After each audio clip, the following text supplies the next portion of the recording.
जय श्री स्वामीनारायण। कक्षा 9 विषय हिंदी में आज हम अध्ययन करने जा रहे हैं व्याकरण का। व्याकरण में हम अध्ययन करेंगे समास। तो आइए समास की परिभाषा जानते हैं। समास का अर्थ है संक्षिप्तीकरण। परिभाषा: दो या दो से अधिक शब्दों से मिलकर बने हुए एक नवीन एवं सार्थक शब्द को समास कहते हैं। समास के नियमों से निर्मित सामासिक शब्द समस्त पद कहलाता है और समास होने के बाद विभक्तियों के चिन्ह पर सर्ग लुप्त हो जाते हैं। यानी यहाँ पर दो या दो से अधिक शब्दों से मिलकर बने हुए एक नए शब्द की बात हो रही है और उस नए शब्द को ही हम समास कहते हैं। पूर्व पद और उत्तर पद। समास में दो पद होते हैं। पहले पद को पूर्व पद और दूसरे पद को उत्तर पद कहते हैं। समास विग्रह: सामासिक शब्दों के बीच के संबंध को स्पष्ट करना समास विग्रह कहलाता है। समस्त पद, पूर्व पद, उत्तर पद और समास विग्रह के शब्द आपके सामने दिए गए हैं। जैसे पहला है गंगा जल। पूर्व पद है गंगा, उत्तर पद है जल और समास विग्रह करने पर बनता है गंगा का जल। इसी तरह से अगला शब्द है राजपुत्र। पूर्व पद है राज, उत्तर पद है पुत्र और समास विग्रह करने पर हमारे सामने शब्द बनता है राजा का पुत्र। तो इन्हें ही हम कहते हैं समास यानी संक्षिप्तीकरण। अब आगे हम जानेंगे समास के भेद अर्थात प्रकार। तो समास के मुख्य 6 भेद हैं। पहला है अव्ययी भाव समास। जिस समास का प्रथम पद अव्यय हो और उसी का अर्थ प्रधान हो उसे अव्ययी भाव समास कहते हैं। जैसे सामासिक शब्द है यथावधि और विग्रह करने पर बनता है अवधि के अनुसार। फिर आजन्म, तो जन्म पर्यंत। यथाशक्ति, शक्ति के अनुसार। प्रतिदिन, प्रत्येक दिन। यानी यहाँ पर हमने देखा कि प्रथम पद अवयव है, यानी यथा, आ, फिर यथा और प्रति वे बदलते नहीं। फिर दूसरा है तत्पुरुष समास। जिस समास में उत्तर पद प्रधान हो और पूर्व पद गौण हो उसे तत्पुरुष समास कहते हैं। इनके निर्माण में दो पदों के बीच कारक चिन्हों का लोप हो जाता है। जैसे गंगा जल, तो गंगा का जल। विभक्तियों के नाम के अनुसार तत्पुरुष समास के 6 भेद हैं। कर्म तत्पुरुष, करण तत्पुरुष, संप्रदान तत्पुरुष, अपादान तत्पुरुष, संबंध तत्पुरुष, अधिकरण तत्पुरुष। जैसे कर्म तत्पुरुष में कोशकार, तो कोश को करने वाला। फिर मनचाहा, मन से चाह। मार्ग व्यय, मार्ग के लिए व्यय। देश निकाला, देश से निकाला। गंगा जल, तो गंगा का जल। नगर वास, नगर में वास।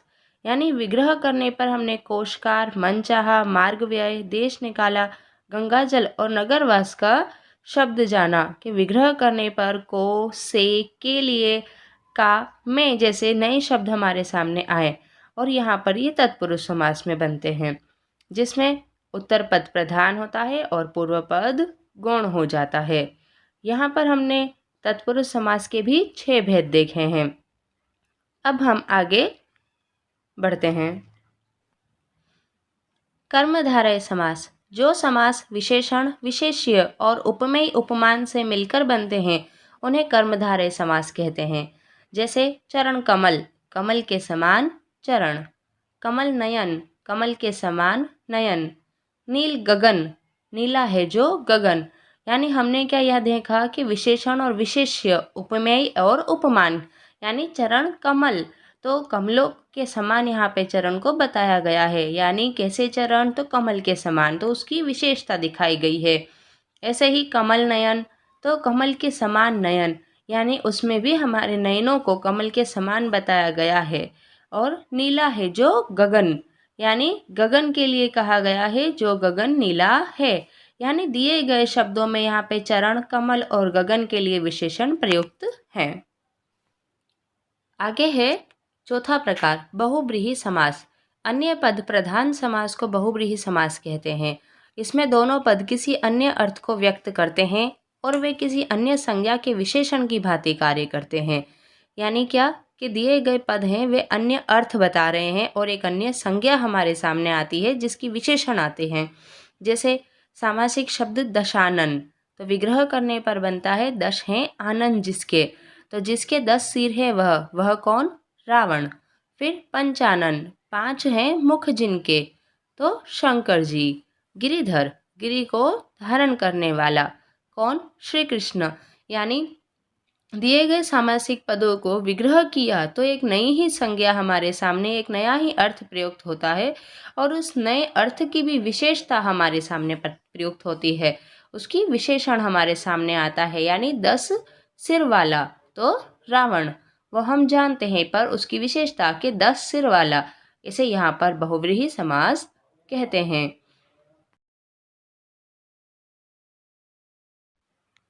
अब आपके सामने है इसका 5वां प्रकार द्विगु समास। इस समास का पहला पद संख्यावाचक होता है और संपूर्ण पद समूह का बोध कराता है, जैसे पंचवटी, चौराहा, पंचतत्व। और समास विग्रह करने पर बनता है पंचवटी के लिए 5 वट वृक्षों का समूह, चौराहा 4 रास्तों का समाहार, पंचतत्व 5 तत्वों का समूह।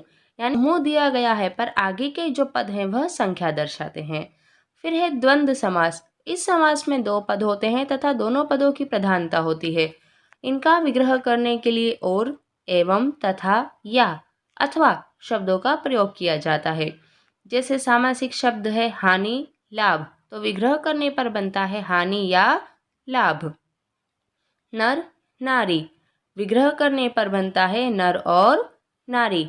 यानी द्वंद्व समास को हम कैसे पहचानते हैं? तो इसमें और, एवं, तथा, या अथवा ऐसे शब्दों से विग्रह किया जाता है, इसलिए हम यहाँ पर इसे द्वंद्व समास कहते हैं, जिसमें दोनों पद होते हैं और दोनों ही पदों में प्रधानता